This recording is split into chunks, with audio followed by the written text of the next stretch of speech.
Los Angeles, born in Hawaii.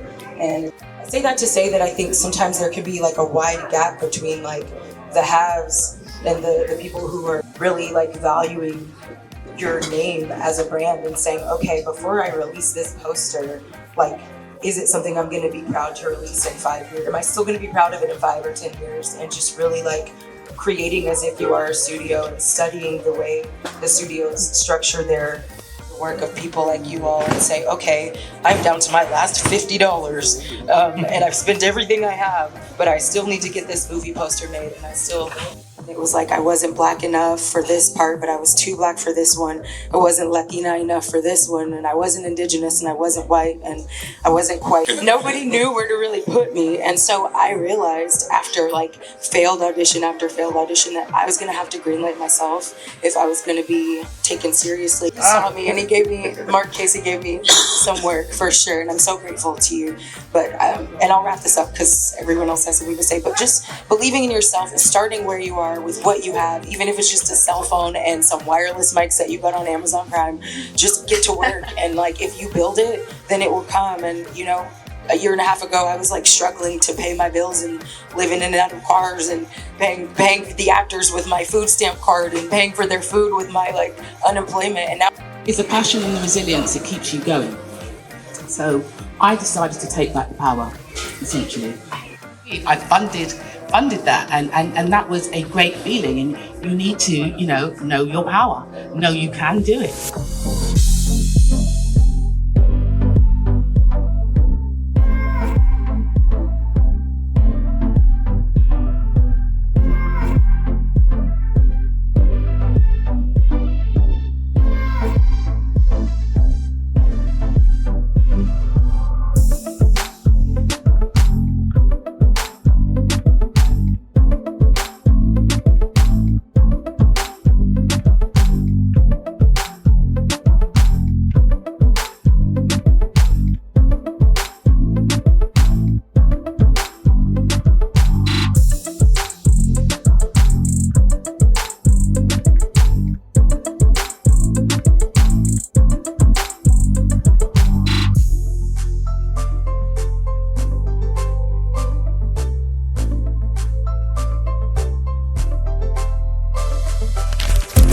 So, Tiffany, how did you start your film journey? When did you first get started?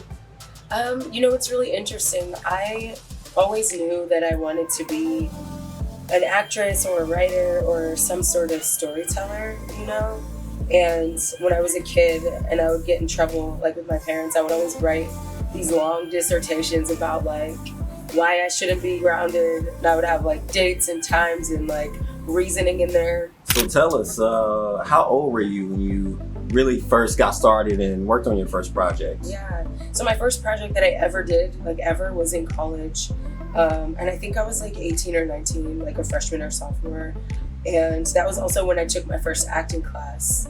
I didn't really take it as serious as I would have had I known like where it could take me. I just didn't really know what that meant or what that even looked like. But yeah, I was like 18. And I remember asking my dad if I could use the car to drive to DC, from DC to Philly to go audition for this movie. I don't remember what it's called now, but it was a movie with like Reese Witherspoon, and it was about female softball players. And I was a softball player in college, and I played professionally. So tell us about your new film, Bora, and what that process was like. So the process, I'm laughing because my process was very outrageous in terms of, I didn't really have a budget in the beginning. It was just something that I felt internally, it was time. My spirit told me with me being from so many different places and not really fitting into any one box, demographically, I felt like I was gonna have to greenlight myself. It was one of those things where I was I knew I wanted to play this sort of anti-hero, femme fatale, Angelina Jolie. She's my spirit animal, truly. So Bora is a psychological thriller, of course. It's got some elements of horror and of course some comedic relief. I think it's really cool because, after finishing this film, I had 2 screenings in LA. And then I got a chance to screen it during Sundance, which is like phenomenal. We got into the Essence Film Festival. I screened it there. I got to speak on that stage. So the Fox magazine is all about inspiration. Who or what inspires you the most? Or yeah, just like on a daily basis. Yeah.